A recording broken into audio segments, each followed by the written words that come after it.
welcome to Fort Victoria, or at least what remains of Fort Victoria gun battery, built between 1852 and 1855, just as the Palmerston forts in the island are becoming important. But this is a very early one. But this has always been a key place to defend the western approaches to Solent. Indeed, Henry VIII built a castle there called Sharp Node Castle, now long disappeared out at sea. Indeed, what you see here is only the front casemates. There used to be a huge barrack blocks and a sign of a W here. All the hills behind have got mines and fortifications and power stations. But today it's been restored as a cafe and part of the tourists. So it's nice that this part survives along with one of the original cannons. But the reason we're here is because between 1880 and 1900, this was a centre for the Royal Engineers. It was an absolutely leading edge technology centre for the development of searchlights, mines, mine technology, and electric arc lights, so searchlights. Marconi, only 3.5 or 4 miles away at the Royal Needles Hotel, needed a source of engineering. He needed a workshop to make things, and this is where he came. He also, because he was very good at this sort of thing, realised that the Royal Engineers would be a future customer. Indeed, a year later in 1899, he's going to send 6 sets of equipment built in the Hall Street Works in Chelmsford over to the Boer War, the first time wireless equipment had ever gone to war. And the Royal Engineers were his customer. So this is all part of Marconi's hearts and minds of PR here at Fort Victoria on the Isle of Wight. A great position, there's the main line. It's literally less than 2.5 miles across with the guns across as the bridge will die.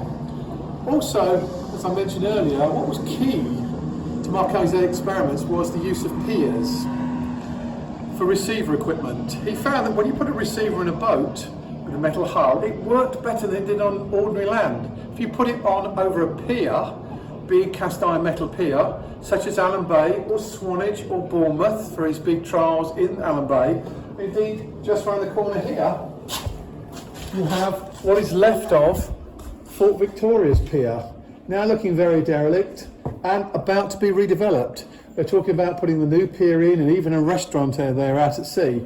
But what you're seeing there is the pier. Marconi comes here in December 1897. He sets up his wireless equipment, or rather George Kemp did, because Marconi would have been thinking great thoughts. So George Kemp was the doer, his lifelong assistant. He would have bought his equipment, his aerial here, set up a mast, probably about 70 feet high, guide to the pier, receive equipment there with a box over it, because it's 3.5 miles to Allen Bay to the big station in the ground floor billiards room. And are they sending Morse codes at an agreed time? And did they hear it here on the Morse tapper? Yes, they did. Marconi was really pleased because between us, although it's only 3.5 miles, and you know the equipment that Salisbury Plain was doing 18-20 miles, it has a huge chalk headland called Headon Hill, and he still did not understand how radio would go through the headland. So here at the pier, they run the monitoring station just to prove the signals were working and that wireless actually was getting through. And again, if the weather was too bad to go to sea, he could run different trials here because it's a known distance and known signal strength. So if they want to change the coherer and the aerial and the transformer and even the coil and the spark gap over at Allen Bay, here you can tell where the signals are 5 or 6, 5 by 9, 6 by 9. So it's actually a defined empirical route rather than poor old George Kemp in the Mayflower and the Solent steamers blasting up and down Norweathers. So this is where the experimental route goes, and this again is key with the support of our engineers. And of course they'll always have a brew on and probably a bottle of red wine as well, and if it needs changing and he needs some help with the mast, the Royal Engineers took to Mr. Marconi and loved him. And this is it's a little secret of Fort Victoria. So where I'm standing are 2 railways, and it harks back to the main purpose of the Royal Engineers at Fort Victoria. This was developing sea mines. So in point of fact, the mines were all kept in underground magazines, which still exist in the hillside behind me, with fuses at one side. Here, now filled in, was a huge pit. So the mine was pulled out, taken down below ground, the fuses were brought in, and they were fused in case they blew up. and then the blast would just go up and unfortunately kill the person fusing them. The mines are then brought around the railway, dragged in there, and then floated out to sea alongside the pier, and then they could be taken out to sea, and this is where they were developed. By 1940, this has become incredibly important because there's going to be minefields sowed right the way through, and the western end of the Solent, protecting the ports of Southampton and Portsmouth, will be sealed. You have to come in the other way, protected by the huge gun batteries at Nodes Point and Culver Battery. So this is going to be a minefield. There's going to be lookouts, machine guns, cannons re-established here at all the forts, and more importantly, secret loop detection systems, and we'll look at one of those in a minute. But all that was a direct predecessor to Marconi's work here at the pier with the Royal Engineers. The equipment will go out to the Bore Wheel with the Marconi engineers. 6 systems shipped out to be mounted on carts for the Bore Wheel in the summer of 1899, and of course after 6 weeks it is an abject failure. The Royal Engineers can't get used to it. The lightning storms mean there's massive interference, and of course they can't get a decent earth signal. The army are convinced that there is no future for wireless communication, but it's Marconi, never say die.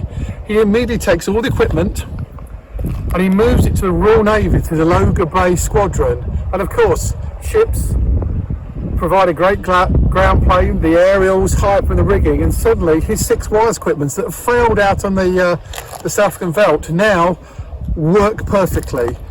2 years of development work here at Allen Bay has proved that the equipment is now reliable, robust, and can be used by ordinary matelots, the ordinary sailors. There were just 6 Marconi engineers. They've all gone down as ordinary engineers. They got conscripted into the army, then they get conscripted into the navy. It's a unique, just 6 men. You know all their names earlier on the monument. I've chief among them one Charles Samuel Franklin, who will be going on to be one of the great names in the history of radio. He's 21. The day after he left university, joined Marconi's. 2 days later, he's on a ship transport, joined the army, and in fact was awarded the South African Medal. It says C.S. Franklin, Queen South Africa Medal, MWT. There are only 6 of those in the world. So there were only 6 men that were awarded the Queen South Africa Medal. They weren't actually soldiers, they weren't actually sailors, but they did enough weeks with the army and the veldt trying to get the equipment to work, and then with the Royal Navy. And indeed, the Royal Navy, it was so successful in keeping the bay and keeping the Germans out of the bay with the blockage, the blockade they did in the main bay, the Royal Navy suddenly realised that wires had a future.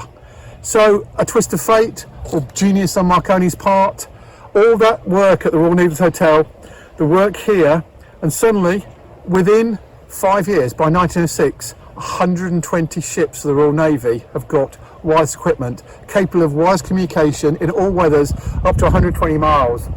And that is the world's most advanced navy with the world's most advanced communication system. It would take the rest of the world 10 years to catch up, most of which they did by industrial espionage and spying on Marconi's equipment. And the fact that the Royal Navy weren't particularly good at keeping secrets. Well, that's another story for the day. So really what you now see with the place that we visited today is, through South Africa, this is where Marconi sets his seal, the line in the sand that says radio is the future.